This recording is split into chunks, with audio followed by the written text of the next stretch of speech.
नमस्कार, मैं पायल और आप देख रहे हैं डीएनएन इंडिया। अजमेर में बहला फुसलाकर और प्रलोभन देकर जबरन धर्म परिवर्तन करवाने के मामले में वकीलों ने विरोध किया।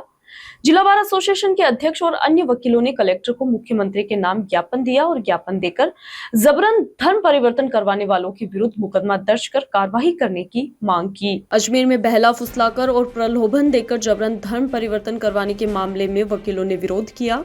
जिला बार एसोसिएशन के अध्यक्ष और अन्य वकीलों ने कलेक्टर को मुख्यमंत्री के नाम ज्ञापन दिया और ज्ञापन देकर जबरन धर्म परिवर्तन करवाने वालों के विरुद्ध मुकदमा दर्ज कर कार्रवाई की मांग रखी। मांग पूरी नहीं होने पर सकल हिंदू समाज के साथ बड़े आंदोलन की चेतावनी भी दी गई। बार एसोसिएशन के अध्यक्ष एडवोकेट अशोक सिंह रावत ने कहा, अजमेर शहर में तेजी से हिंदू विरोधी ईसाई धर्म के पादरी गरीब व दलित वर्ग और अन्य लोगों को बहला फुसलाकर धोखाधड़ी पूर्वक जबरन धर्म परिवर्तन करवा रहे हैं, जो कि कानूनी रूप से सरासर गलत है। अध्यक्ष ने कहा कि अजमेर के कुंदन नगर निवासी सुनील दत्त रिक्शा चालक था, वर्तमान में धर्म परिवर्तन कर ईसाई बन चुका है। वह खुद को ईसाई मसीहा का दूत बताकर अंधविश्वास व बीमारी के नाम पर ठीक करने के लिए अपने पास बुलाता था। इसके बाद हिंदू धर्म के खिलाफ भड़काता था। अमरचंद व राजेंद्र नाम के व्यक्ति भी उसके साथ शामिल हैं। बताया कि सुनील पादरी के दो बेटे विमल व निर्मल सरकारी हॉस्पिटल में कंप्यूटर ऑपरेटर के पद पर कार्यरत हैं। वह भी अपने साथी मोहित के साथ मिलकर मरीजों को बिना दवाई ठीक करने के बहाने ही धर्म परिवर्तन करने के लिए प्रोत्साहित कर रहे हैं। ज्ञापन के जरिए अवैध रूप से धर्म परिवर्तन की आड़ में अनैतिक गतिविधियां करने वालों के खिलाफ कार्रवाई की मांग की है। मुख्यमंत्री के नाम का ज्ञापन जरिए जिला कलेक्टर महोदय को दिया है। जिस प्रकार से अजमेर शहर में पिछले काफ़ी समय से जो आपके ये पादरी और ईसाई मसीही वाले जो जिस प्रकार से हिंदू धर्म के भोले वाले लोगों को बेला फुसला करके और उनको चमत्कार के नाम पे या प्रलोभन दे करके और जिस प्रकार से धर्म परिवर्तन करवाने का जो लगातार इनका जो कार्य किया जा रहा है, उसके विरोध में आज हम लोग जो समाज के प्रबुद्ध लोग, अधिवक्ता लोग जाकर के और जिला कलेक्टर महोदय को ये बताया है कि पूर्व में भी काफ़ी लोगों की जो शिकायतें और ज्ञापन दिए थे उन पर भी कोई कार्रवाई नहीं हुई और इनके खिलाफ सख्त कानूनी कार्रवाई की जाए और दोबारा इस प्रकार का जो ये षड्यंत्र रच के और जो प्रलोभन दे करके और जो भोले वाले लोगों को गुमराह करके और जो धर्म परिवर्तन के नाम के ऊपर उनका धर्म परिवर्तन करवाया जा रहा है, उनके खिलाफ सख्त कानूनी कार्रवाई की जाए, नहीं तो इसको आने वाले समय में हिंदू समाज बर्दाश्त नहीं करेगा। ऐसा हम सब लोगों ने ज्ञापन के माध्यम से आश्वासन दिया कलेक्टर साहब। उन्होंने कहा कि निश्चित रूप से पुलिस अधीक्षक महोदय को हम भेज रहे हैं और सीएम साहब को भेज रहे हैं। इनके खिलाफ हम सख्त कार्रवाई हमारे प्रशासन के स्तर पर करवाएंगे। संत धीरज राम द्वारा पुष्कर सरोवर पर दिए गए बयान व पुष्कर की अवैध होटलों पर कार्रवाई को लेकर किन्नर सुशीला एसडीएम कार्यालय पहुंची और एसडीएम गौरव कुमार मित्तल को ज्ञापन सौंपा। मामले में कार्रवाई को लेकर सुशीला ने हाईकोर्ट व सुप्रीम कोर्ट जाने की चेतावनी भी दी। संत धीरज राम द्वारा पुष्कर सरोवर पर दिए बयान व पुष्कर की अवैध होटलों पर कार्रवाई को लेकर किन्नर सुशीला एसडीएम कार्यालय पहुंची और एसडीएम गौरव कुमार मित्तल को ज्ञापन सौंपा। मामले में कार्रवाई को लेकर सुशीला ने हाईकोर्ट व सुप्रीम कोर्ट जाने की भी चेतावनी दी है। मीडिया से बातचीत के दौरान संत धीरज राम पर आरोप लगाते हुए कहा कि संत महात्मा को इस तरह के बयान देने से बचना चाहिए। महात्मा के मुंह से तीर्थराज के लिए ऐसे शब्द निकालना अपमानजनक है। दरअसल मामला मंगलवार का है, जब नाला क्षेत्र में जल भराव की समस्या को लेकर स्थानीय लोग उपखंड अधिकारी को ज्ञापन देने पहुंचे थे। इस दौरान राम स्नेही संप्रदाय के संत धीरज राम ने कैमरे के सामने कहा कि पुष्कर राज का जल घाट की पीढ़ियों तक है, वहां तक हम उसकी आस्था को मानते हैं। ये जल भराव है, हम इसे पुष्कर राज का जल नहीं मानते। इस बयान से तीर्थ क्षेत्र में आक्रोश फैल गया, जिस पर सुशीला ने भी नाराजगी जताई है और कार्रवाई की मांग की है। वहीं दूसरी ओर उपखंड अधिकारी ने सुशीला के पक्षों को लेकर आश्वासन भी दिया।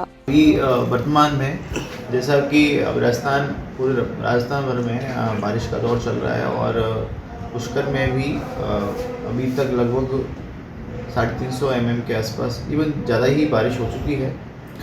ऐसे संदर्भ में अपने पुष्कर सरोवर में जो भी अपने नाग पहाड़ी हैं उनका सारा पानी 3 फीटों के माध्यम से आता है और अभी इस बार वर्तमान में लगभग 15 से 17 फीट के आसपास पानी की आवक हुई है, जिसके कारण जो आसपास का क्षेत्र है थोड़ा सा उसमें पानी का जल भराव हुआ है।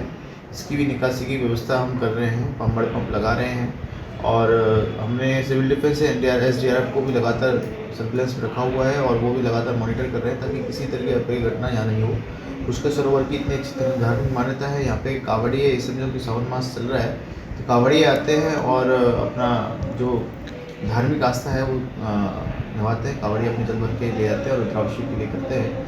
तो ऐसी स्थिति में उनकी सुरक्षा का भी हमारी प्राथमिकता है। इस संदर्भ में भी सिविल डिफेंस और जो पुलिस की टीम है वो लगातार गश्त कर रही है। हमने सिविल डिफेंस को भी 3 पारियों में घाटों पर तैनात किया हुआ है ताकि किसी तरह की अप्रिय घटना और धार्मिक मर्यादाओं का उल्लंघन ना हो। मैं आई हूँ, ये SDM साहब बैठते हैं पुष्कर, तो इसके लिए आई हूँ कि ये नाड़ा में डूब क्षेत्र है। पहले यहाँ मगरमच्छ रहती थी। मैं आज की न्यू मेरा आधार कार्ड देख लो, 75 साल की उम्र का आधार कार्ड तो देखो पहले आप। और मैं तीर्थों का सच्चाई पे केस लड़ती हूँ, चाहे मोदी तक जाऊँ, चाहे योगी तक जाऊँ, चाहे सुप्रीम कोर्ट जाऊँ, चाहे कोर्ट जाऊँ। वो फिरजीवाड़ा साधु झूठा संत का लजारा कपड़ा पहन के बिल्कुल बेकार है। वो गौशाला नांद उनका पैसा आता है, होटला बना रहे हैं, फॉर्च्यूनर गाड़ियाँ में घूम रहे हैं। संतों का क्या काम है गाड़ियों में घूमने का? अभी जैनियों का महाराज पैदल चलते हैं, सत्या पैदल चले, नागा महाराज पैदल चले। वन मानू मत तो साधु दिगंबर धीराराम जी का ही किया इशू। ये कहता है कि घाट के पेड़ों पे पानी चढ़े हुए को मैं तीर्थ नहीं मानता हूँ। वो तो कुदरत इंद्र राजा बरस रहा है। भगवान की इच्छा थी, उनको जन्म तो भगवान उनको भी दी है, मेरे को भी दी है। 36 कौम को जन्म तो भगवान ने दिया ने। क्या कार्रवाई की मांग की आपने? मैंने की है ये होटला पूरी नाला के टूटे और इसको डूब क्षेत्र करा जाए। अजमेर जिले के अलवर गेट स्थित एस्केप चैनल से जुड़े नाले में गुरुवार को एक गाय गिरी। अनासागर की तरफ से आने वाले पानी के तेज बहाव से गाय बहती गई। स्थानीय लोगों की सूचना पर सिविल डिफेंस की टीम मौके पर पहुंची और सिविल डिफेंस की टीम ने तेज पानी के बहाव में रेस्क्यू कर गाय को नाले से बाहर निकाला। अजमेर के अलवर गेट स्थित एस्केप चैनल से जुड़े नाले में गुरुवार को एक गाय गिर गई। अनासागर की तरफ से आने वाले पानी के तेज बहाव से गाय बहती गई। स्थानीय लोगों की सूचना पर सिविल डिफेंस की टीम मौके पर पहुंची। सिविल डिफेंस की टीम ने तेज पानी के बहाव में रेस्क्यू कर गाय को नाले से बाहर निकाला। इस दौरान नगर निगम के कर्मचारी भी मौजूद रहे। जानकारी के अनुसार गुरुवार को अलवर गेट स्थित नाले में एक गाय गिर गई। स्थानीय लोग मौके पर इकट्ठा हो गए।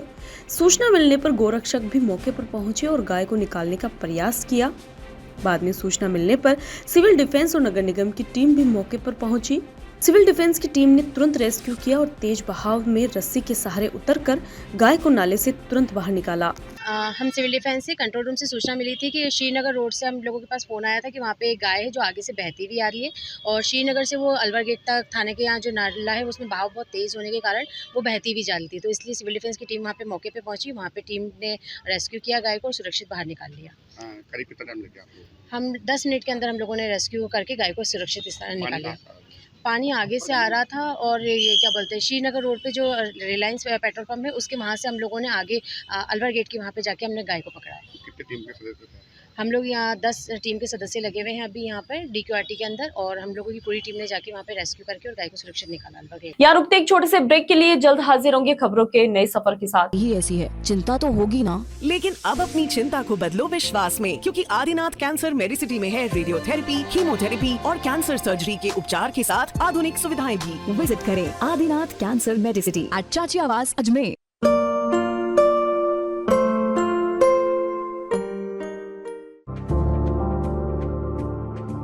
Excited? Holidays will be very boring for me.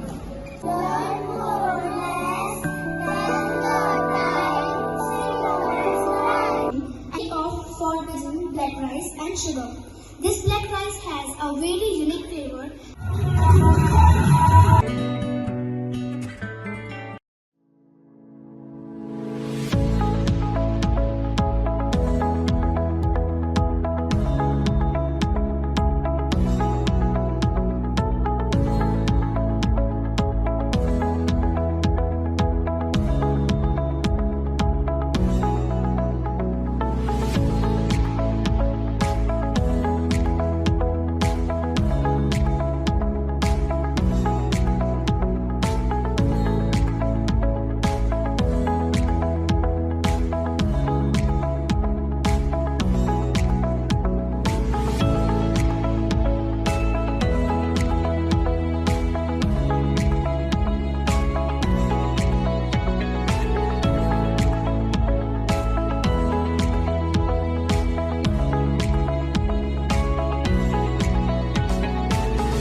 हरियाली अमावस पर अजमेर के लोहा खान स्थित नर्मदेश्वर महादेव मंदिर में भक्तों की भारी भीड़ उमड़ी।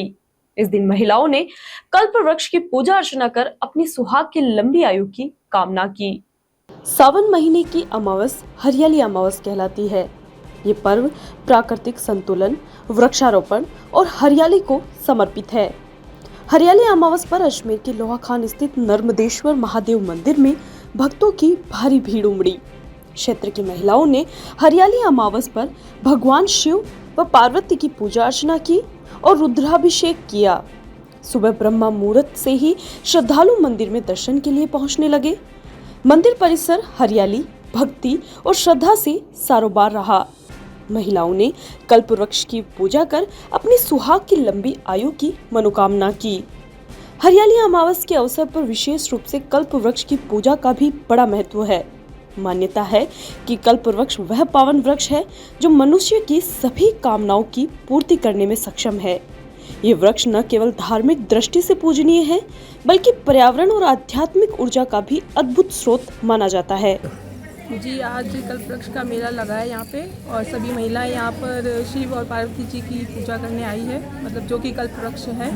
और कल्प वृक्ष में शिव और पार्वती जी का जोड़ा होता है और सुहाग का प्रतीक होता है ये। और सुहागिन महिलाएं जो है पूजा पाठ करती है, अपनी मनोकामना पूर्ण करने के लिए वर मांगती है भगवान से। और सर्वप्रथम शिव जी की पूजा की जाती है, उसके बाद पार्वती जी की पूजा की जाती है और फिर मौली से उनका गठबंधन किया जाता है, जिससे कि सुहागिन औरतें मानती है कि हमारा भी पति पत्नी का जो रिश्ता है वो उसी तरीके से मजबूत रहे।